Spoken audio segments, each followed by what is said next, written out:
Welcome, everybody. Nutrition webinar tonight. I was really hoping we could do this live because I just love doing live workshops better. But thankfully, we learned something in 2020 was how to be able to do things online. So I'm really excited for you to be on. It's going to be an amazing night. If you're here or joining, will you just say hi, that you're here, and how your snow day is going if you're in Nashville and pretty much every almost part of the entire world.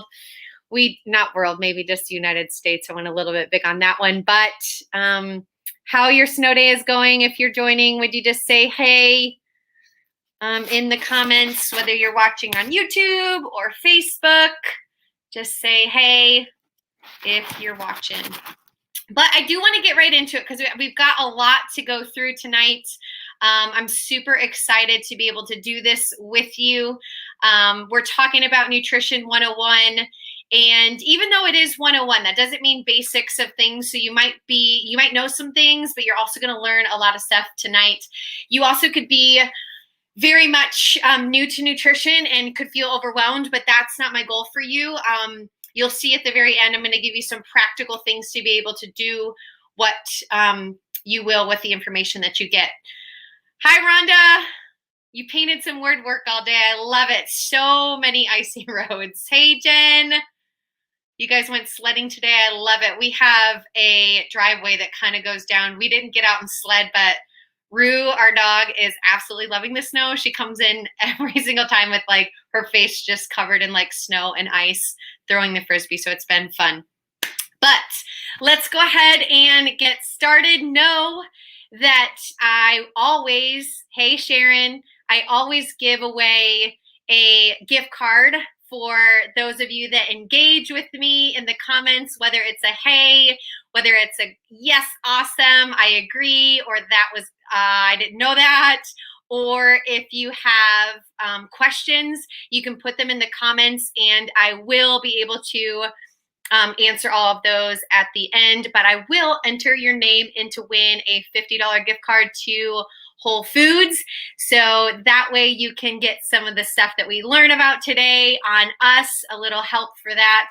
So every single time that you engage on the comment section is an entry. So the more that you engage, the more entries that you get to win. And then once I'm done with this in the next 45 minutes to an hour or so, you'll get it right in your email inbox. So hey, Alan, we miss you. Hi, Robert. Hey, Evan. Glad you guys are here. Evan's got his cats. I love it. All our dogs are out with Dr. Michael. So, hey, Caitlin. All right, let's get started. So let's first start with yourself. I think with nutrition, having a self-check to see where you're at with that. Because if you say that your nutrition is important to you, prove it. And the way that you can do that is like, do you take the time? Do you take the energy? Do you take the money to actually that you need to spend on the foods for you to be able to be nourished? Like, do you take the time to actively put together a meal plan? Do you think about where you're going to shop? Is the quality of your food important to you? But are you actually doing it? Like, are you willing to go that extra to source good quality foods? Like, do you budget your money to make sure that you have enough to set aside so that you're not maybe at the end of the week being like, I don't have any money, so I'm just going to kind of go to the store and get whatever I can. And I know there's seasons for that, but I want to ask you, like, where you feel like you're at. You don't have to answer in the comments, but just kind of give yourself a check of where you're at with that. And I'm going to challenge you to take some steps towards what does it look like to budget the food out? What does it look like to meal plan and make sure that you do have that set aside in your week so you're not just eating whatever or calling Uber Eats to come to your house because you didn't meal prep that day. So just having that in the back of the mind as we go forward. So I think one of the biggest things when it comes to nutrition, however, though, is that we do have to break through some mental barriers when it comes to nutrition. I think this is the hardest part, but I also think it's the most important part. We understand that a salad is better than a Snickers bar. Like, we get that, but it's like, why do we still continue to choose those unhealthy things instead of going for the healthy things? And so it starts with reprogramming the software inside of your mind. And we're going to go through a couple right here that I think start in the mind. And then we're going to go through a couple myths that I think that will help to kind of set some of you free when it comes to some of the barriers that you might not realize that you have or that you know that you have. So the first one might be, and if you have one that you're thinking of and I don't say it, please put it in the comments, but some conflicting information or misinformation when it comes to what you're supposed to eat. So, like, there is so much information out there. Like, there's thousands of books, there's tons of documentaries, there's tons of television shows, like magazines, programs, like there's a lot of that. So it's confusing.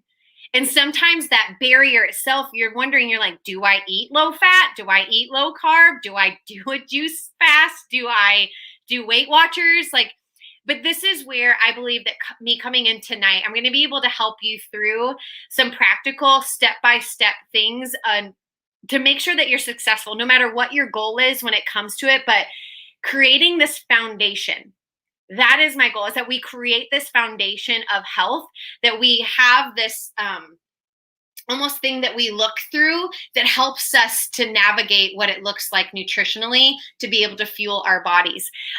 Another thing is that the word diet itself is associated with deprivation. So sometimes it's like, but I really love cake and I really love cookies and I really love French fries. And if you're going to tell me that I can't have those, then I'm out. Well, I'm here to tell you that we are not 100%, Dr. Michael and I. I'm not going to tell you to be 100%. Like, to think that you're never going to have a piece of cake again, or French fries, or for me, like hot dogs and macaroni and cheese, like that's my kryptonite. And to be able to say that I'm never going to do that, I'm out too. So, but that mental barrier that comes with, like, you have to know though why you're doing this, because those can't happen every day for you to reach your goal. Rhonda, I know you're listening, and she said, she sent over in our Telegram text that we have for the New Year, New You challenge we're doing. And she goes, I used to never believe people when they would say, I'm eating well, and then I go and eat something that's not so good for me, and then they feel bad. She's like, that doesn't even happen. And it happened to her. And it does happen to me too, where less and less of those things, we start to not eat them. Then when we do, we feel it. We feel it in our joints. We feel it in our energy levels. You might feel it in your belly. And so breaking through that mental barrier doesn't mean that you can't do that anymore, but you're going to start to notice a difference, and it'll become less and less how often you eat those. Another thing is short-lived goals. So for me, back in the day when I first started learning, it's been 12 or 13 years, and I'm going to tell you my story here at the very end so you can see. But I would have this goal of like, I'm going to a wedding, or I need to be in a swimsuit, or January 1st, and I would have this, like, I just want to lose 10 pounds. Those short-lived goals, there's nothing wrong with like helping you to get motivated. But what happens is that when you lose that 10 pounds, when that wedding comes, when you fit into the swimming suit, whatever it is, you start to fall right back into your old habits. Do you know what I'm saying? You need a more meaningful goal of why you're doing it. And that's a big reason I think that it's lasted for so long for Dr. Michael and I, is that we have a big goal. Like, we want to be with our grandkids. I was thinking about sledding, and I was like looking out, and I'm like, when we have grandkids, like, I want to be like on the sled being like, woo, like at 65 and 70. But if I don't change my lifestyle and keep it the way that it is, then the likelihood of that happening is slim to none. And then another thing is budget concerns. So everyone thinks that good food's going to cost way too much. And I get it. Like, grass-fed beef, conventional beef, it definitely costs more. But I want to be able to give you some tips on how to be able to save money and to be able to work that good quality food into your budget. And I know you've probably heard it before, but if we don't change our lifestyle, 94% of diseases right now are lifestyle induced. So what we eat, how we move, how our spines are connected, like how we think, like the toxins inside of our body. That is what normally, like right now, majority causes diseases is those lifestyles. And you ask the people that have heart disease or cancer, or maybe your family is going through something like that and they're in the hospital or they've had to go to doctor's visits, and the cost of what it is to be in a hospital, to be in a nursing home pales in comparison to what the money would be for you to invest into your health right now. But we so often think it's not going to be us. But those people didn't wake up one day and have heart disease. They didn't wake up one day and have cancer. They didn't wake up one day and have type 2 diabetes. That was something that developed over time. And then the last thing I really think is a big one has to do with your past failures. Failing with diets and failing with nutrition really messes with your mind. One misstep, like if you do really good for 7 days and on the 8th day you mess up, all of a sudden these limiting beliefs start to come in and you say things like, my body is just different, or I just can't do it, or I'm never going to lose weight. Like I cannot do this. And these limiting beliefs start to come in. And it's really important that you just wipe the slate clean when it comes to what you've done in the past. You're not alone at all. But what I'm going to show you is unlike anything else that you can really stand on as a firm foundation, and you will be successful. Now, another thing that people like to say is I have bad genes. So if my parents were sick or they had whatever it is, then I'm going to suffer the same fate. The truth about this is that you might believe this, and I get it, and it's a scary place to be. My mom had cancer. My grandma died of breast cancer when I was 1. I never got to meet my grandfather because he died of leukemia. So I think about that and I'm like, oh, crap. But that right there is like stinking thinking. Like we cannot just be like, whoop, this is how God did it. So then I'm just here stuck with the fate of what my parents did. Like that is not how it works. And so it takes all hope out of how you were designed and created. The truth is that genetics do play a role, but a very, very, very small role in the outcome of your health. 2 to 6%. What they found, and I said this earlier, is that your lifestyle is the greatest determining factor of what will happen for your future. Heart disease, cancer, diabetes, most other diseases are primarily lifestyle induced. You can reverse your risk of developing those diseases by making lifestyle improvements.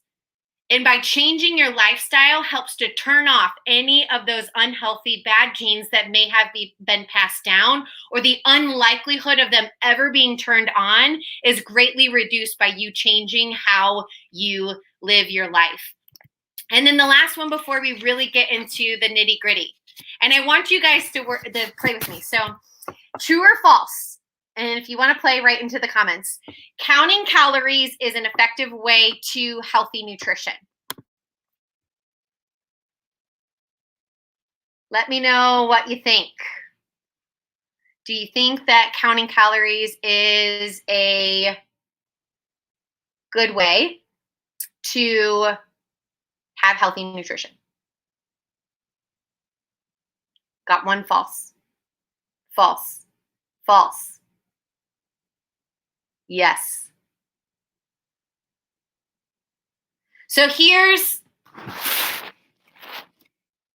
because I mean, really, okay, think about it. So all too often we are told that losing weight is simple math, right? So the lower the calories that you intake and the higher calorie output you get, you're going to lose weight. So if you eat less and you move more, then you're guaranteed weight loss.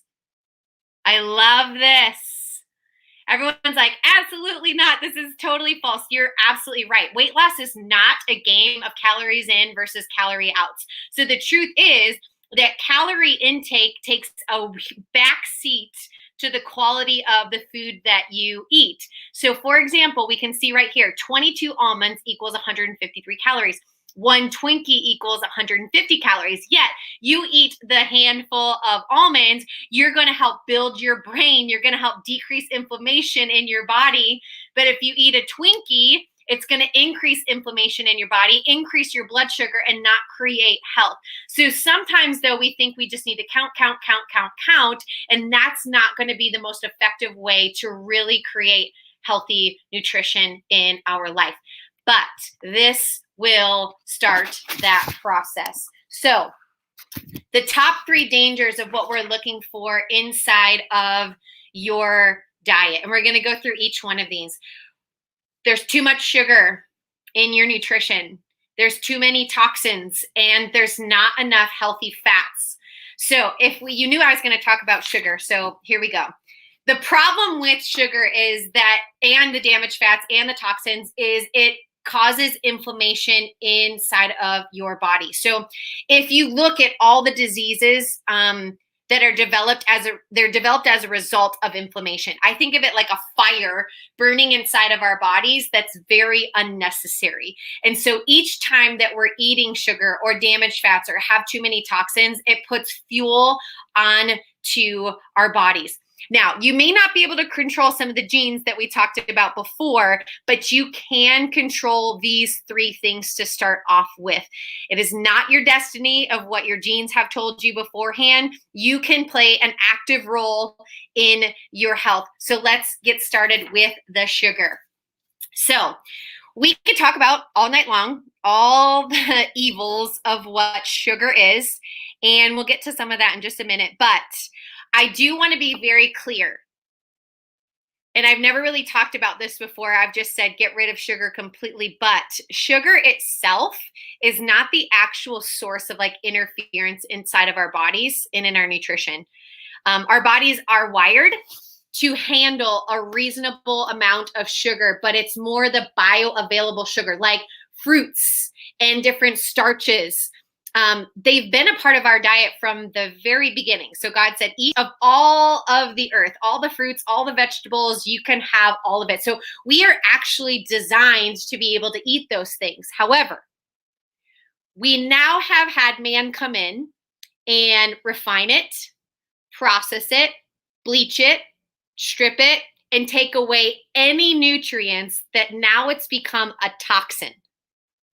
So why is this toxin and why is sugar so prevalent in our society? Well, sugarcane doesn't grow very well in North America, but corn does. We consume more sugar from corn than any other source. There is a spectrum of sugars on what our bodies can handle, and it gets worse and worse and worse as farther and farther away we get from its natural source. So you can't just take corn and squeeze it and like sugar come out. Like sugar cane, you can squeeze it and sugar comes out. So this is how they do it. Corn is milled into a starch, and then it's broken down with a chemical enzyme, and at multiple stages, like more and more enzymes continuing to break it down, more chemicals until it gets to glucose, which is sugar, and then it's turned into fructose.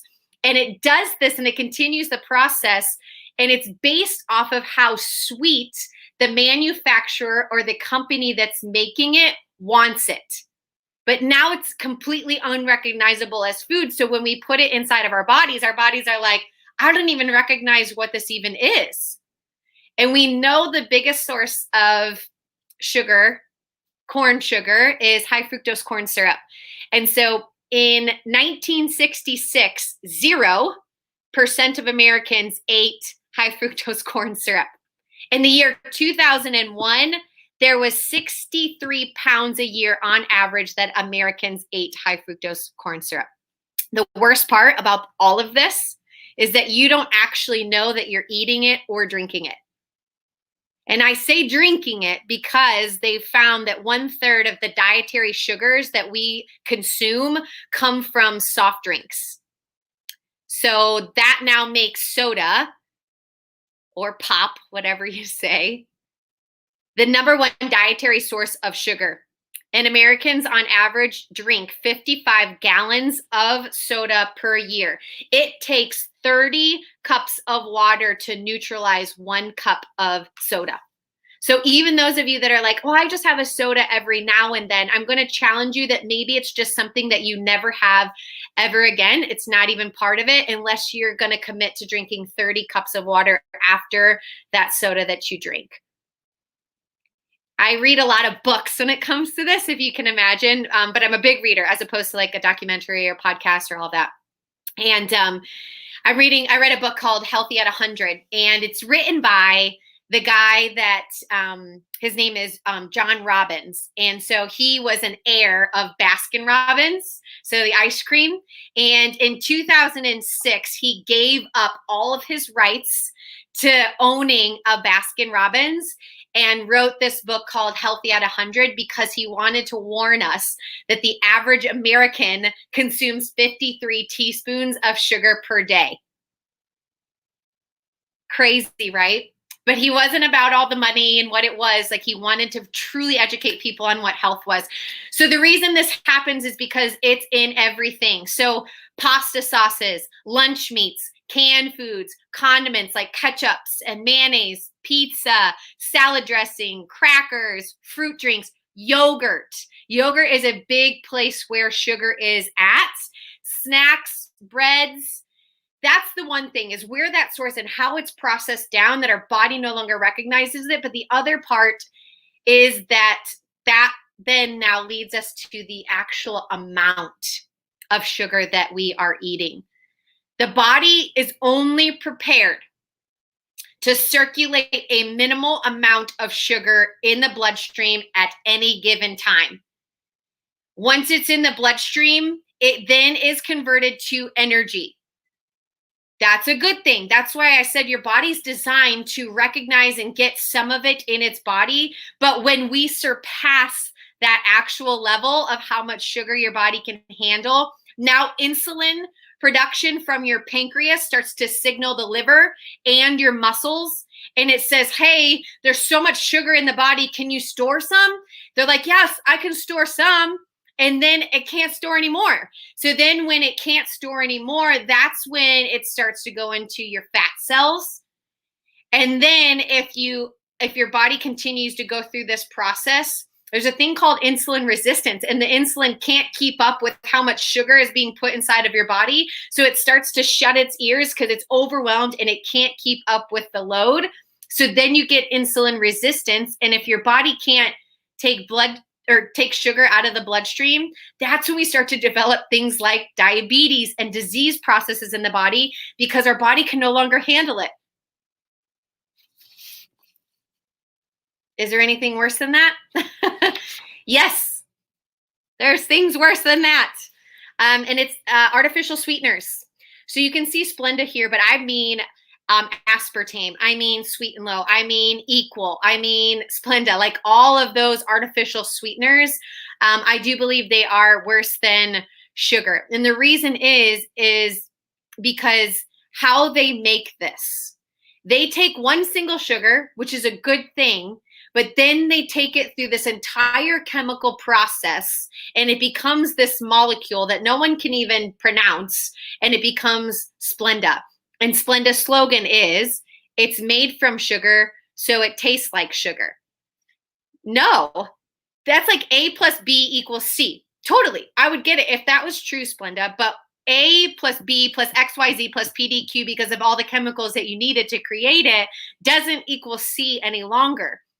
And there's been some serious side effects with artificial sweeteners, some of them being digestive system issues, seizures, dizziness, migraines, blurred vision, allergic reactions, blood sugar increases, and weight gain.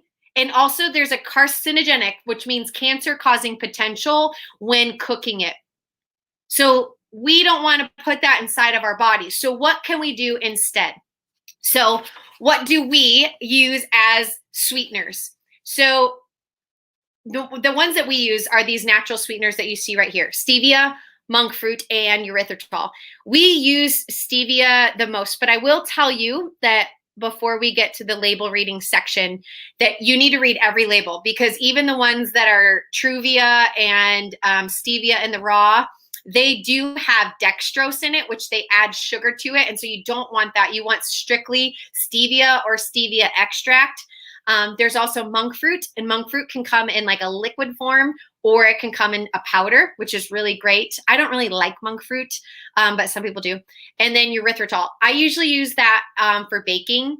That one is kind of like a 1 cup sugar substitute. You can 1 cup sugar or 1 cup erythritol, and it's the same. Stevia and monk fruit are not, however. If it says 1 cup sugar, stevia is to taste. It's pretty sweet. And if you have had troubles with the bitterness of stevia, it's the brand usually that you're getting. So different brands aren't as like bitter tasting. And then in moderation, you can have dates, honey, and maple syrup. We don't use a lot of that. I recently took up date syrup. I really love it for baking. So I'll use that if I'm going to bake a cake or something like that.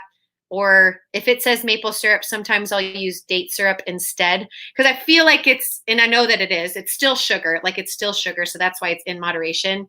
But dates are more a fruit that's just put into syrup. So for me, that's the more natural version. That's why I put it first. Makes sense? Everybody good over there?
I'm back. Are you guys there?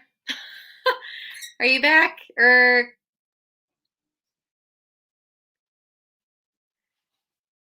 can anybody hear me? Our power went out.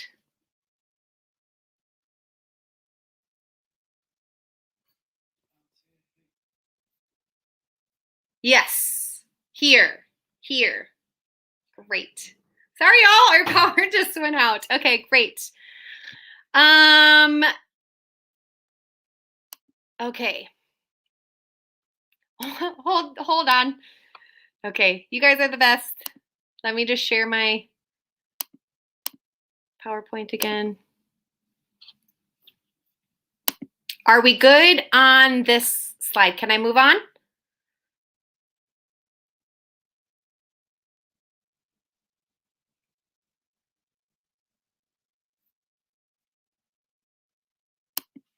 I'm going to move on. Is that good? Move on to fats. Great. Okay. So let's move on to fats. How many of you think that fat makes you fat? Been told that before? Or have you been told that before, that fat makes you fat? So our society definitely has this love-hate relationship with fat. But what we've seen is that there's at least 15,000 different low-fat products on our shelves of our grocery stores, but has there been any improvement when it comes to our health? Not so much. Like, we have more low-fat foods, low-fat diets than anywhere in the world, yet we have the highest rates of obesity and heart disease. So the actual truth when it comes to, does fat make you fat? And healthy fat is essential. Fat does not make you fat. Unhealthy fats, sugars, and the inability of your body to communicate with itself makes you fat. And it's time to nix low-fat diets. This is the one part of tonight that might kind of get you guys a little bit, depending on how you grew up and what you've read so far, how many workshops you've been to of ours. But bear with me, hang with me, okay? Fat is good for you, and it is necessary. They've done research to see, like, what's the number one missing thing in people's diets, and it is healthy fats. It's not vitamin C, it's not vitamin D, it's not anything else. It is fat. But to say that all fats are created equal is very wrong. Now, what is the importance of making sure that you have healthy fats? Healthy fats help you build cell membranes. So you are made up of an entire cell, like all of everything. If we put it under a microscope, your hair, your skin, your eyes, your heart, your lungs, we put it underneath the microscope and it is made entirely of cells. This helps to build healthy cells. It also helps absorb vitamins. It also helps cushion vital organs. Like, we need some fat on our bodies in order to regulate our temperature. So when you go outside, your body can regulate. When you come back inside, healthy fats help your body to regulate the temperature. It also helps to regulate and help build the blocks of hormones. That's a good thing, right? We need those inside of our bodies for them to work right. Healthy fats also help to lower inflammation.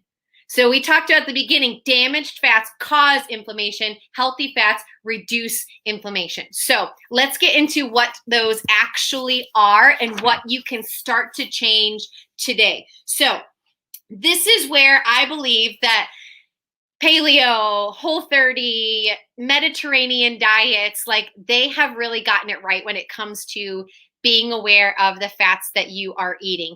I believe keto, yes, but only if you choose to do it in a healthy way. You can very much do keto in an unhealthy way.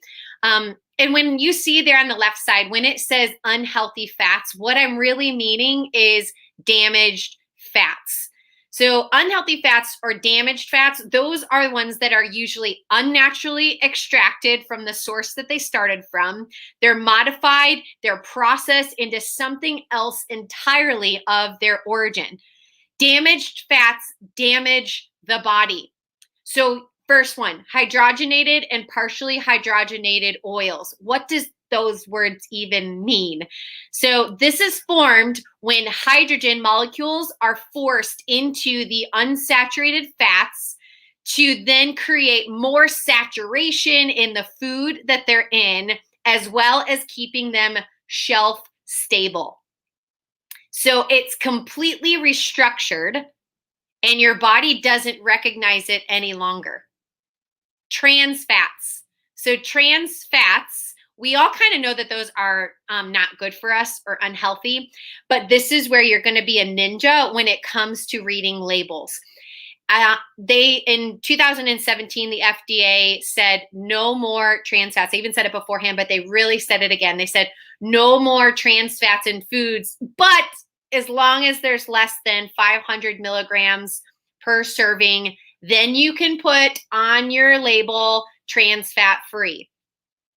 Well, they're not going to change all of their recipes of what they had inside of there using synthetic butters or margarine. What they're going to do is they're just going to change the serving size. So then that way they can say trans fat free, dupe you, but still put their stuff inside of there because it's less than 500 milligrams per serving. Crazy. So we're looking for these words like hydrogenated, partially hydrogenated, cottonseed, soybean, vegetable oil, margarine, any word that's like not real butter inside of it. And we don't want to put those inside of our bodies. And then canola oil. I just want to hit this one because most people, you've been taught wrong when it comes to this oil. Most people think that canola oil is really good for you. Canola oil is genetically modified, so it's a GMO, genetically modified rapeseed oil, which is a rancid oil, meaning that it is damaged from the way that they process it. So you can see the healthy stuff on that side right there. But just like I talked about with sugar, there's a spectrum. You have better, least, like all, it goes all the way down, and then you get into like high fructose corn syrup. It's the worst. Like you have this up here, better. The same thing comes with oils, and there's a spectrum of processing when it comes to oils and how they're made. So the best of the best of the best is when oils are cold pressed. So getting things on the right-hand side is where you want to stick. But like if you got a cold pressed canola oil, and some of you are going to freak out, but it's part of it. Cold pressed canola oil or cold pressed vegetable oil, it's not like a bad option. Like it's like way kind of down here. But the fact of if you are actually going to find that is going to be very hard.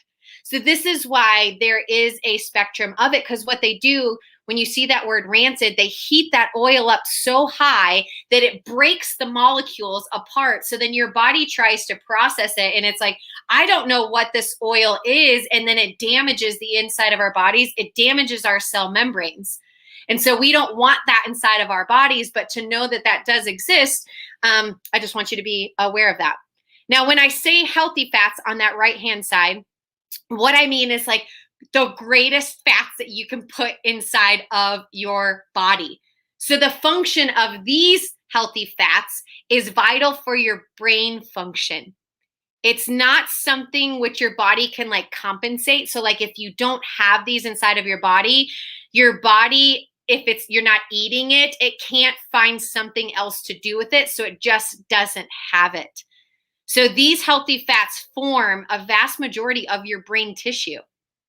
That's why things like Alzheimer's exists and dementia, and that's where they lose parts of their brain.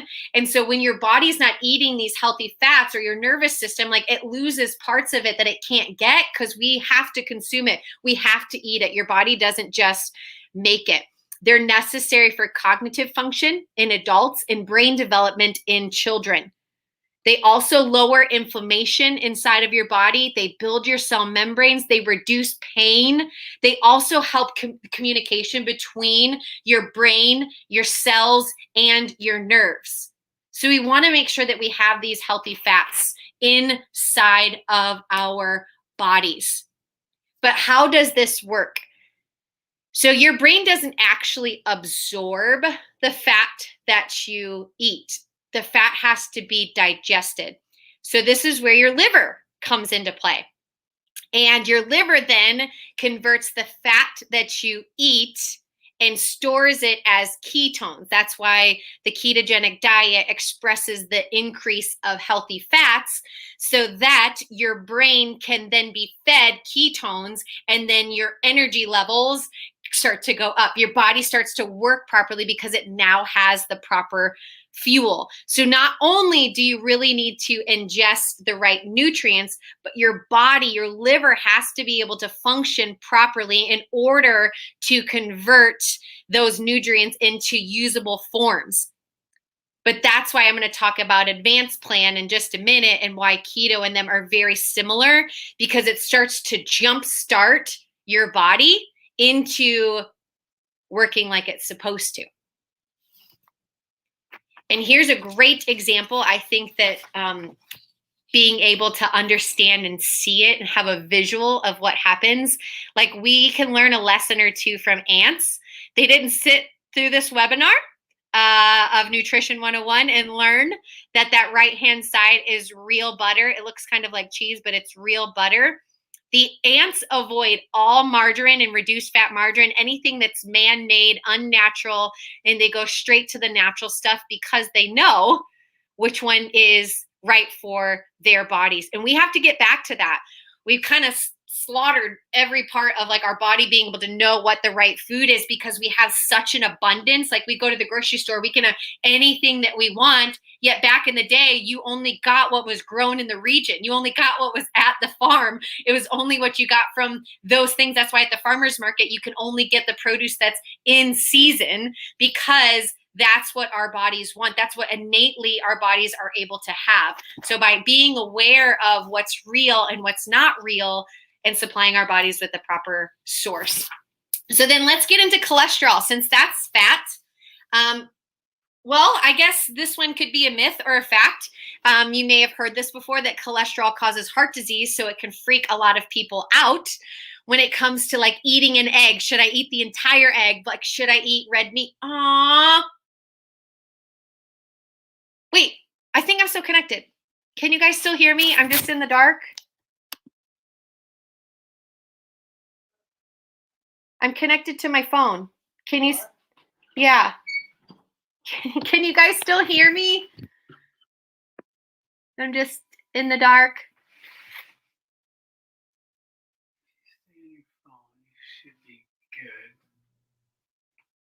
good. Okay, everybody can still hear me. Great. What a day.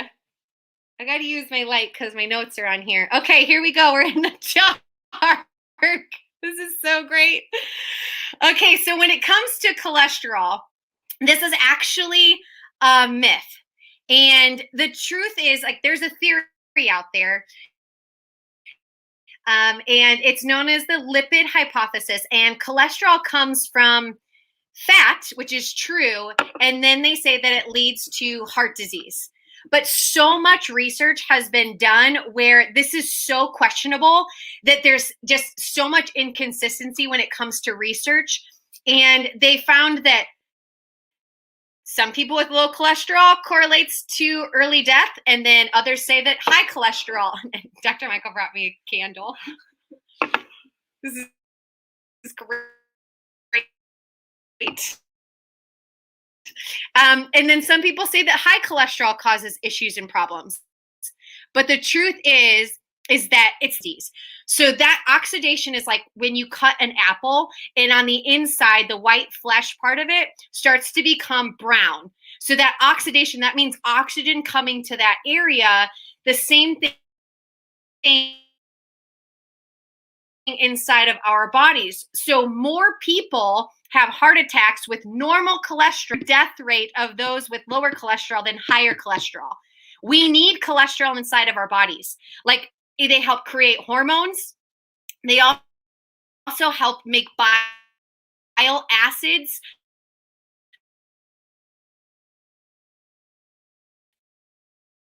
That are in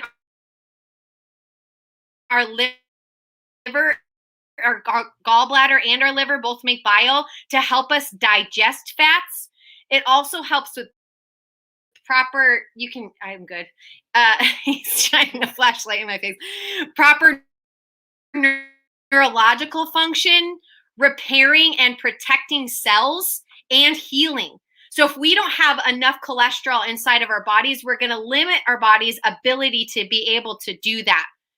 And I think the best example of cholesterol is breast milk, which is ideal for babies, contains about amount of cholesterol. The ideal source of what a baby should be eating is mostly made of 15% of cholesterol made in your body, like from your liver. So those of you that, because if our liver or our gallbladder is working inappropriately or stuffed full from the foods that we're eating or the toxins that it's deciding to, like, it's having to digest, then our cholesterol levels can go up high because our liver is sludged full. And so that's where, when we think about those things, it's actually a myth inside of our bodies. And I've been wanting to do a heart disease workshop for a really long time. And I think I'm going to get going to that because February is Heart Health Month. And so I might do another webinar that's not actually scheduled, but to be able to educate you more on what that means in more detail. But we're not going to be able to do that tonight. The second thing, sorry, I have to go back to my thing. Yep, here we go. What about meats? Because we've also been told that the fat in red meats causes heart disease, cancer, osteoporosis, and kidney disease. So how many of you have heard that before? So one thing, I'm just going to touch on this right here. The research that they've done comparatively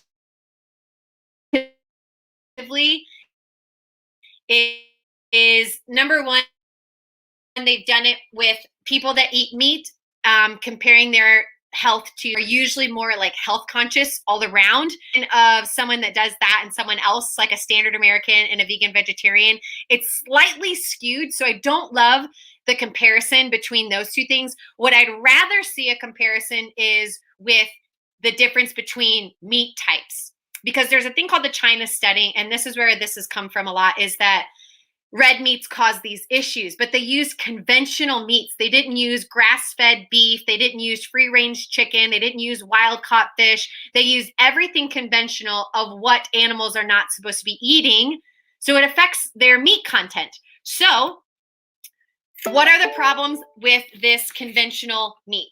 Number one is the toxins that are inside of the meat.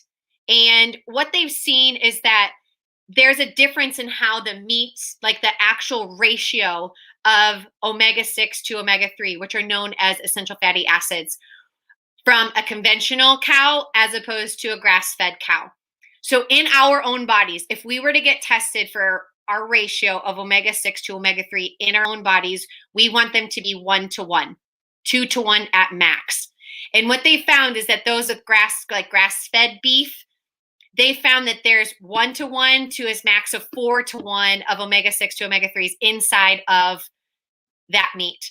When they looked at grain-fed cows in conventional meat that we just buy off that's just wrapped in that plastic, they found that it's up towards 20-to-1 to 50-to-1. So when we have too many omega-6s inside of our body, it causes more gasoline to that fire, inflammation inside of our bodies, and our bodies start to go out of whack, and it can't build cell membranes. It can't work like it's supposed to.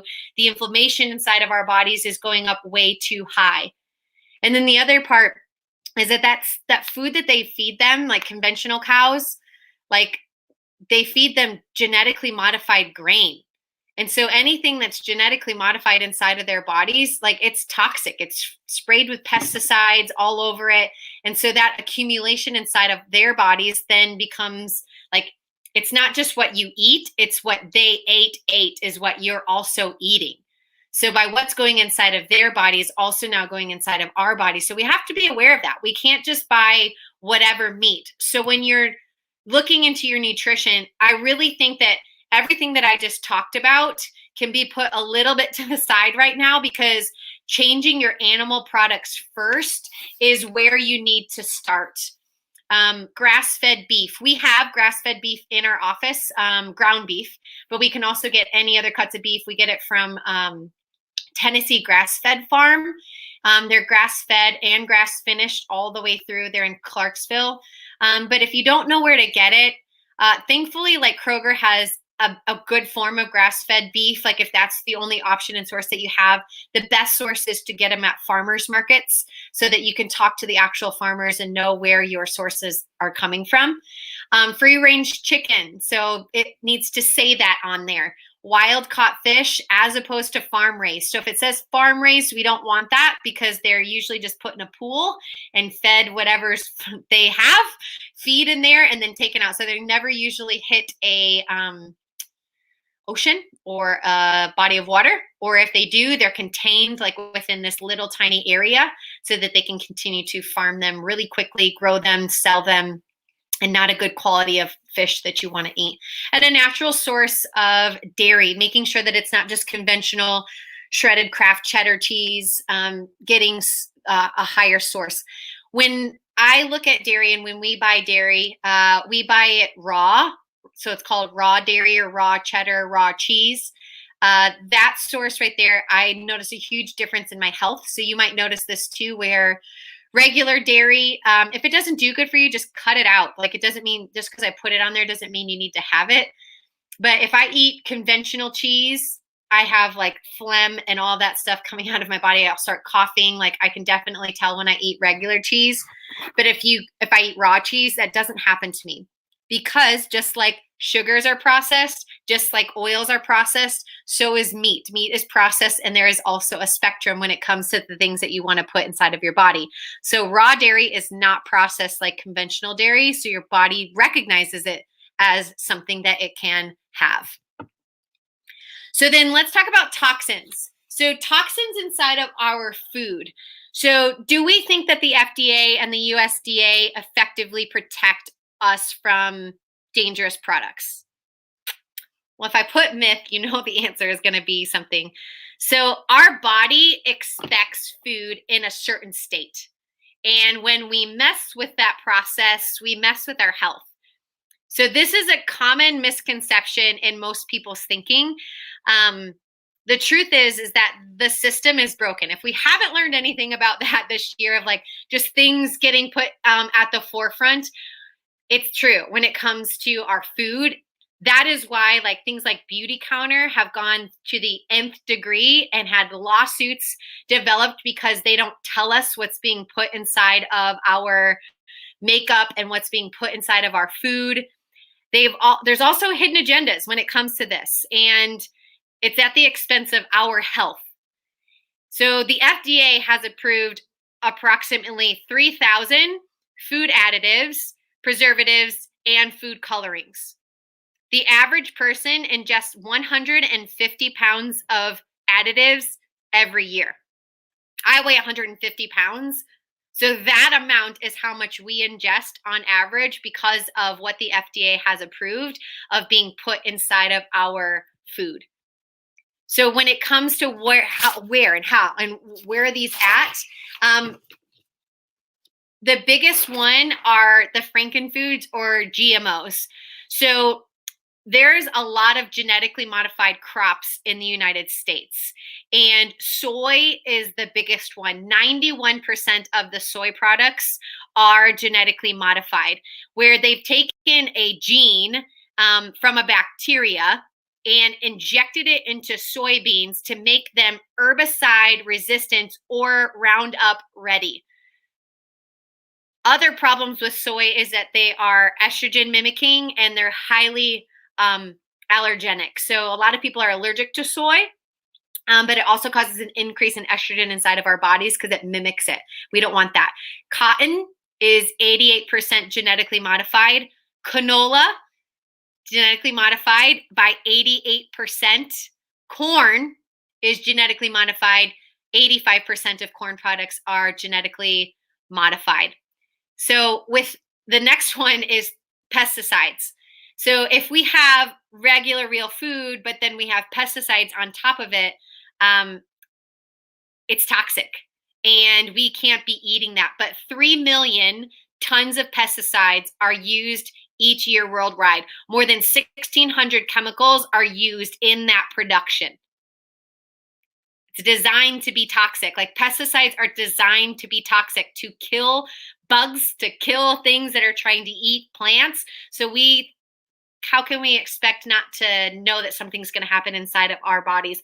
Most of them, when it comes to pesticides, have not been tested for its toxic effects on humans. Here's the thing though, not all toxins are going to lead to death, but they'll all inhibit a truly healthy lifestyle. Some are going to be detox through your liver. It's what it's designed to do. We have a workshop coming up that we're going to talk all about that. Some are going to just stay completely undigested and go all the way through your entire body out. Some, though, they'll have nowhere else to go, and they'll be stored in the safest place that your body knows where to put it. It's in your fat tissue, not in your heart, not in your lungs. So it starts to create this fat tissue, and that's why sometimes it's hard to lose weight, because you have so much toxins inside of your fat tissue and your body's overwhelmed and it can't get rid of it until you detox your body. Dangerous additives. The biggest ones are nitrates, nitrites, sulfates, and sulfites. Those are primarily found in your processed meats. It gives the red, fresh color to the packaged hot dogs and deli meats and bacon and sausages. they're banned in lots and lots of countries. They were almost banned in the United States, but it didn't get the go-round. And the World Cancer Research Fund in 2009 found that processed meats are too dangerous for human consumption. 67% of people that were in this study had an increased risk of pancreatic cancer. So we can't buy things that have additives in it that are dangerous in our bodies. Hormones and antibiotics, those are mainly found in our meats. So we have to be aware of when it says hormone and antibiotic free. So no matter, though, the interference that we put inside of our bodies through these toxic foods, our bodies have to deal with them. Like, even though we think of food as just whatever we eat, it's just a hot dog, it is just this, our bodies only know how to deal with like either a nutrient in our bodies to use it or a waste product to get rid of it. So everything comes from somewhere and everything must be broken down into something else. Nothing going into our body goes without actually having an effect on our bodies, even if you can't see it. And it's really unfortunate that we do need to label our food as organic. You'd think like by nature that it would just be found organic as opposed to like inorganic, like non-living Franken food. But given the amount of toxins in our food, it has to be done that it has to say that it is organic. So I'm going to skip that one for just a second and go right into the end part. The biggest myth of like everything that I went through. So it's like, now what do I do? Eating healthy is boring. It's tasteless. It's too hard. I don't know what to do with it. I'm going to just debunk that real quick because you will find foods that you love that are healthy. Like, it is not a diet that I want to go through. It's a healthy lifestyle that's sustainable for you and your family. This is nutrition for life. This isn't just for a few days or a few weeks or for a few months. You shouldn't feel deprived. And you'll notice that as you start to put nutrients inside of your body, that you're going to feel satisfied. You're going to start to feel full. You're going to start to have more energy. Your body is going to notice a big difference. So how do we make this work? Number one, baby steps. I'm not here just because of an immediate fix to an illness. Like, you can't do that. Immediate fix to weight loss. I'm not here just because your family, or you'd be like, well, I ate Kraft macaroni and cheese and I turned out fine. Like, that's not what this is about. Like, it's the slow accumulation over time that's created these issues and problems. And so now we've got to start to take baby steps back. So in the middle of your busy life, in the middle of your fast schedule, like, there's so much on your plate, you got picky eaters, you got tight budgets. Let's start with some things to do. So baby steps. These are the best first steps that you can take that will stick. The best first steps that you can take that will stick are baby steps. If you can just change the kinds of meats that you buy, but you can't give up your instant breakfast oatmeal, it's okay. Start there. If you need to buy just some fruits and vegetables organic and not others, do that. We're in this for the long haul. And every step that you take towards a healthier family, for a healthier life, it's a good one, no matter what. People are like, should I start to do this like in 2 weeks or should I start it now? I'm like, now. Always now. Start something now so you're not going backwards and backwards. So then you have to go forward and forward even more steps. Number 2, do it together. Work with like some of your friends doing this, with your family, with a spouse, as a couple, with your kids, and start to implement some new things. Make a meal plan and that everybody contributes to. Pick a couple of new recipes, have a potluck with your friends, and see which ones you like. The best thing that I've noticed, I don't have kids yet, but families with kids, cook with your kids. Don't do this alone. That's what's going to help them get on board even better and faster. Number 3, keep at it. It's going to take some time to settle into this new way of eating. That's why I'm not telling you to do everything at once. If you're like most people, you have probably done this for years. You've probably done this for decades. You might have done this your entire life. And you've got some things to undo. And it'll take some time for your brain to start to adjust to this new way of eating, and that's okay. You need lots of repetition. Lots and lots and lots of repetition before it starts to become second nature. Now, keep doing it even if you fall off the wagon, okay? You'll notice that if you ever come up to me and you say, I fell off, or I haven't been doing my things like I'm supposed to, and you think I'm actually going to yell at you, I never yell at you. I just say, get back on the bus. Just get right back on. No big deal.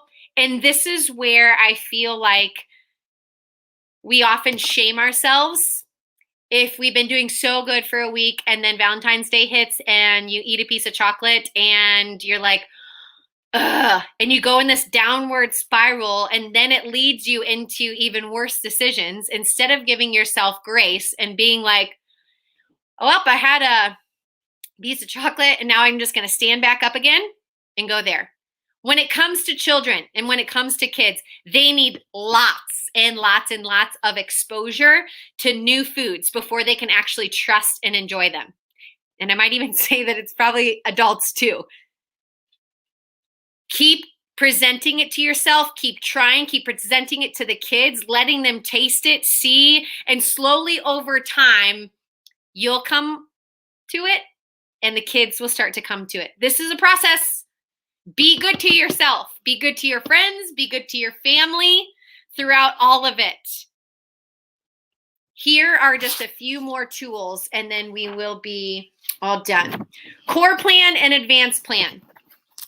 When it comes to which plan to choose, it's up to you.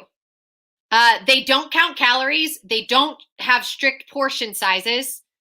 Our goal is to get you reacquainted with food again and do it in a healthy way. These are not diets, okay? It's a lifestyle of wellness to make sure that you have a better relationship with food. So let's go through it. The core plan. There's 3 basic changes when it comes to the core plan.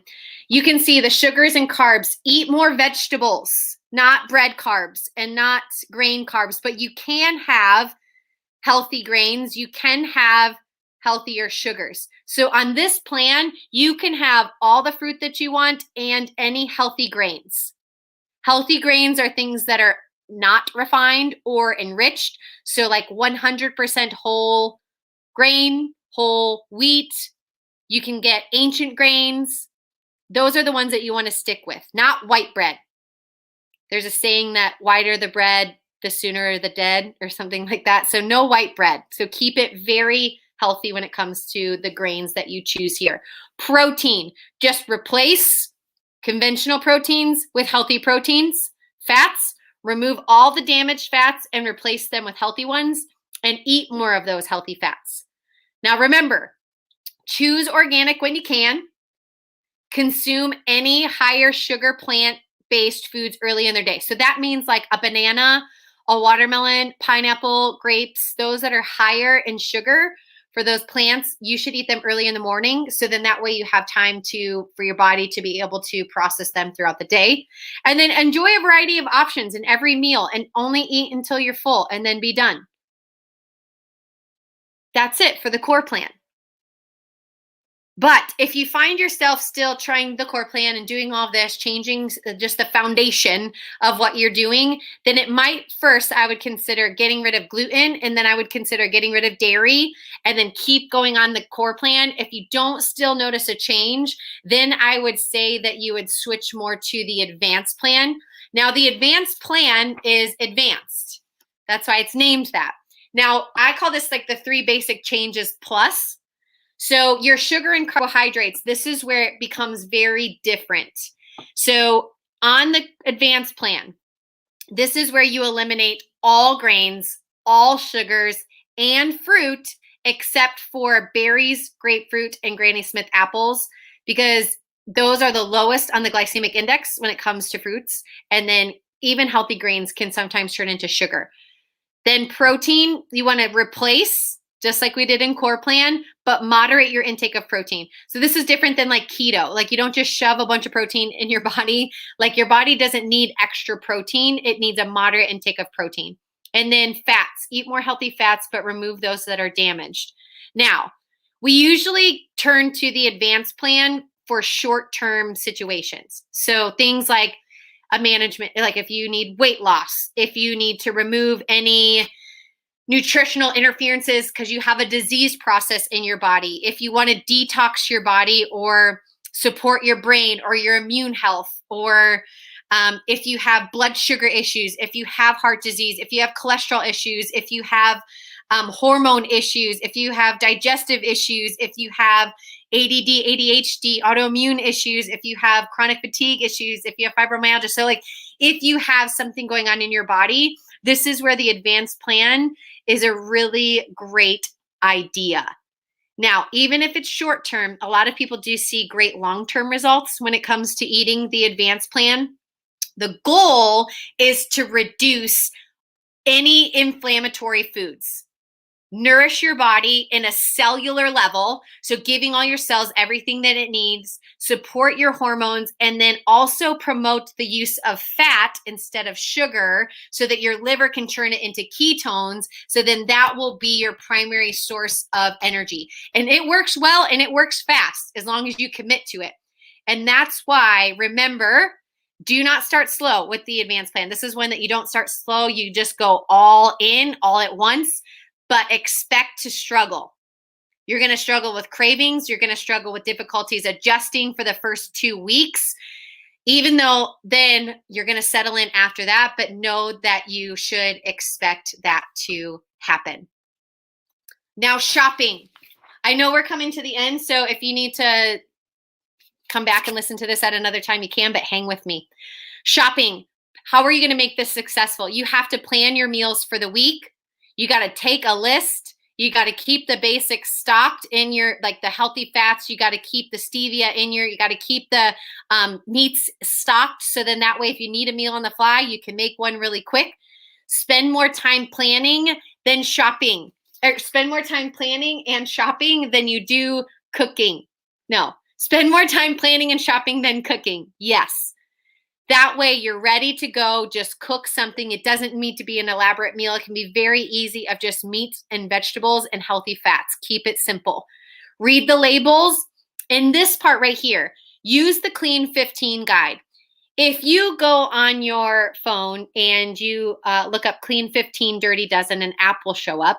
And it'll tell you which vegetables and fruits have the highest pesticides, so you can know which ones to buy organic and which ones to buy conventional. If you go to the EWG.org, it will also tell you what guide is updated every year.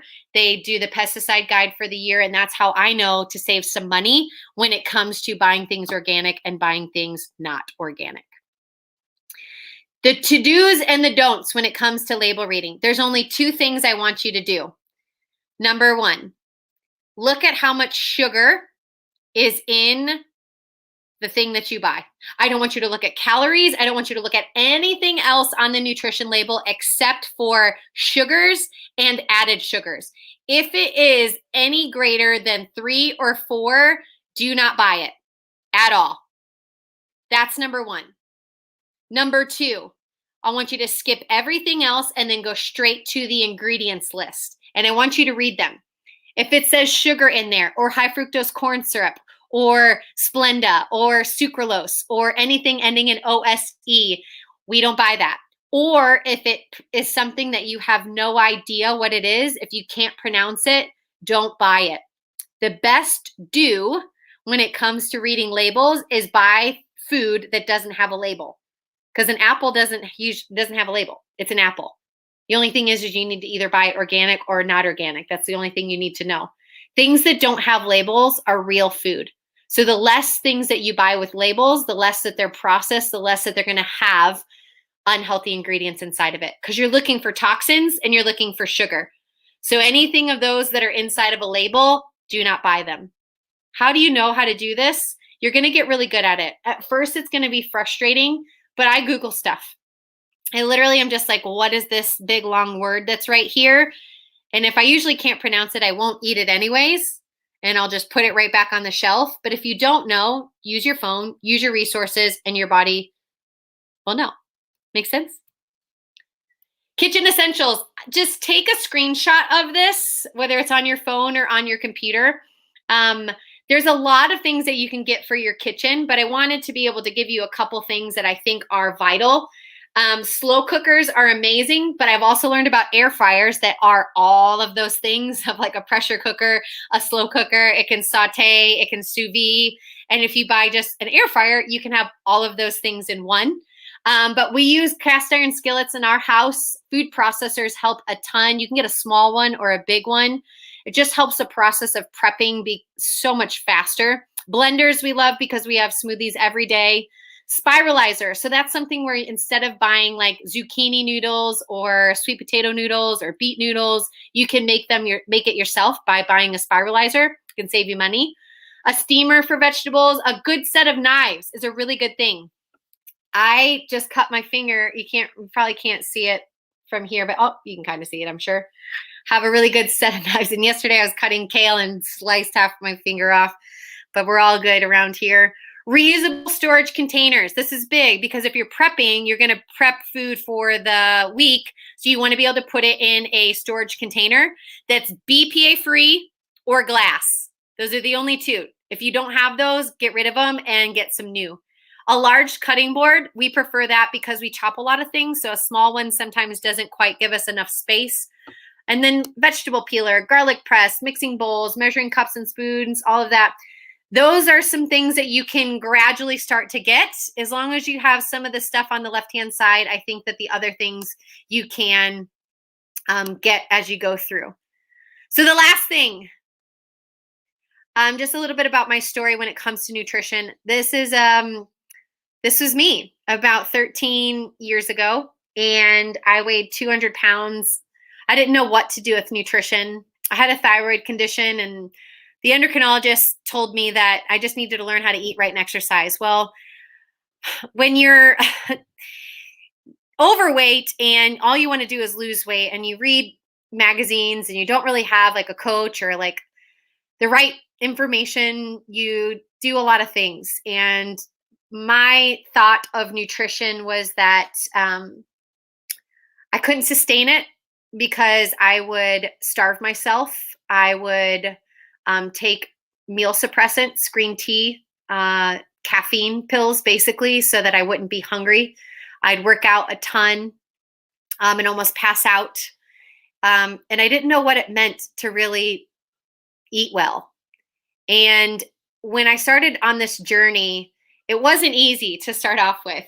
I will tell you that. But I used to just eat organic boxes of macaroni and cheese and just switch organic. And that was part of my story. And I don't take it back. I'm not ashamed of it, but that's how I started to learn. And I would come to workshops. I would read books. I'd be asking people, what books do you read so I can learn more? I've messed up a lot and I'm still not perfect when it comes to eating, but I hope my story inspires you to continue on this journey and to not give up and to start to love yourself. I think the biggest thing that I had to do is start to love myself enough to eat and treat my body properly instead of shaming it or starving it. And then it doesn't work like it's supposed to. And then I'm like, why doesn't it work? And as you start to do that, your body will change. I don't know how long it will take, but if you're in it for the long haul, and if you stay tethered to what it is that we teach and what Max Living teaches, I promise you that you'll get there. And if you have any questions as we go through, because I know some of you look at me and you're like, but you're not in my shoes. And when it comes to this, I was absolutely in your shoes, but I never gave up and I kept going. And I stayed around the community of people that loved me through all of it. So being a part of this community, you're way ahead of the game when it comes to this. So one of the biggest things that helped was I had to know that food was neither morally good or bad. So if I didn't eat correctly, I wasn't a bad person. If I ate good, it didn't actually make me a good person. There's no morals when it comes to that at all. I also realized that my needs and my goals and my circumstances constantly changed, and that has to do with seasons of life. That knowing that I can adapt and change and do a 30-day challenge right now, but if I fell off a little bit, I'll just get back on. Those things helped. And then to change the verbiage that I would say to myself, that at the beginning I was like, I really want a pizza, but I can't have it because it's not part of my plan. I had to change that verbiage to say, you know what, I can actually have a pizza right now, but I just don't want it anymore. And that's helped to change and shift to make this more of a long-term shift than just a temporary thing. And so by changing the words that you say about yourself and around the food that you're eating, really does help. And that's why I started with mindset, and now I'm ending with mindset, to make sure that we solidify that it's not just knowing the fats and the sugars and the toxins, but to be able to put that internally into your body will help tremendously. And staying tethered to a community. So don't miss the next time for you to, not only for you, but you might want to be able to bring your friends and help them change. Our next events that we have coming up are Friends and Family Day. It's on March 10th. We just had our last one this past Wednesday. It was so great. The whole day was full of your friends and family getting checked. So the next one is on March 10th. So they fill up fast because we can only see so many new patients in the shifts on Wednesdays. So make sure that you let April know, or Nikki, or Kelly, or Sylvia, anybody, so then that way they can make sure that your friends and family get checked in our office. And then our next workshop, I'm pumped for this. So Spring Clean registration, I'm going to put up into the link so you can register right now. The reason this is going to be awesome is because we talked a little bit about toxins, but one of the biggest things that people want to know is, how do I detox my home? How do I detox my cleaning products, my makeups, my all of this? How do I detox this and get these toxins out of my body, out of my home? How do I do that in a way that's healthy for me, that's not detrimental, to be able to do that the right way? So we're going to go through the entire thing. The registration's open.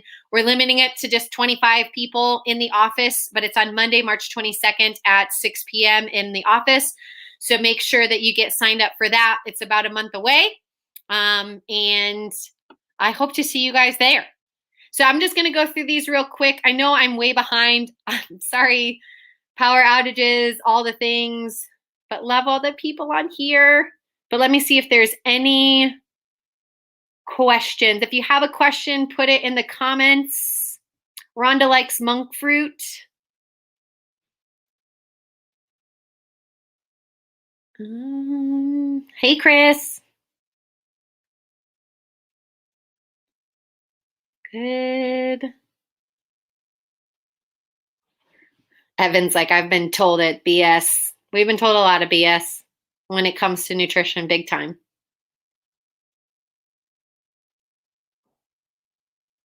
Sharon used to be so afraid of coconut milk, and now it is such a legit part of our pantry too. Another resource that we use, like we shop at Trader Joe's, we shop at Costco, we shop at Kroger, we shop at Whole Foods. Like I shop a lot of places. But Thrive Market is a really good place too. You can do that as well. What are your thoughts on sunflower oil or palm oil? It's showing up in a lot of healthier items. They are omega-6s, Jen. So I say in moderation. So we don't want too many omega-6s. That's a big problem also with vegetable oil, is there's a lot of omega-6s in there. So keeping those to not super often is a good thing. You can balance yourself out. So if you're like, I know that I eat a lot of omega-6s, or if you don't know that you eat a lot of omega-6s, if you eat anything boxed or processed or conventional meats, you're most likely have a lot of omega-6 in your body. You can balance those out by taking an omega-3 supplement as well. So if you need to do that for a moment in time to balance things out as you're starting to transition, you can do that too. We have an omega-3 supplement in our office that we love. How do you know when something is raw in the store, like cheese or yogurt? It'll say it right on the package. So it'll say raw yogurt, raw cheese. It's hard to find raw yogurt, but the way that you would buy yogurt is you would look for the most organic option that there is, and then it would be unsweetened and plain. So you would have to put your own like peaches, strawberries. You'd have to put your own like stevia or monk fruit in it. You're going to have to do all of that yourself, because if you look, you'd be so appalled by how much sugar is inside of yogurt. It's insane. Okay. People have been told that cholesterol is bad for them. Yep. Everybody, you want a heart health webinar? You got it.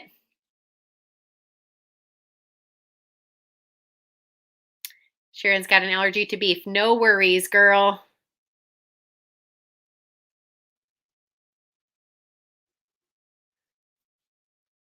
No, if it says hormone and antibiotic free, it is. So that's what you want to look for.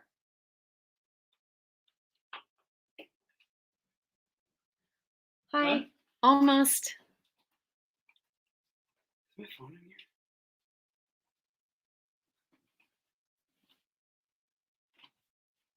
Sorry, guys. Still going through. Dr. Michael's coming in and he's got a headlamp on. So good.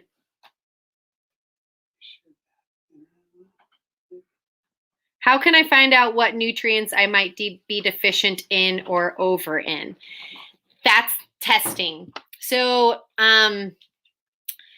it's kind of tough you don't really just know. You have to test. And so it's also hard to get the testing that you need at your medical doctor to be able to do that. But we do have testing in our office that's called an organics lab that tells to see what nutrients you could be deficient in when it comes to like B vitamins.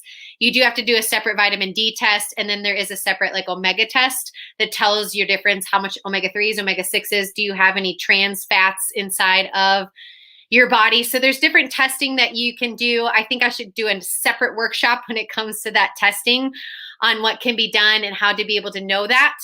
Because this could have really been easily a 3-hour workshop, but thank you for all staying in here with all the technical difficulties, and for an hour and going on 15 minutes now.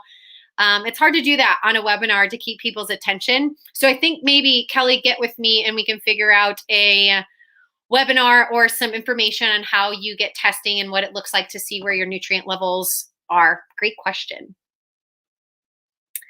Okay, I love you all. And if you have any other questions, please reach out to me. My email is drcassie@major, I'm going to write it in here, majorfamilychiropractic.com. If you have any other further questions, please let me know, and I would be happy to help you through this. There is no one size fits all when it comes to nutrition, but your foundations should be the same. We'll talk to you soon. Love you guys.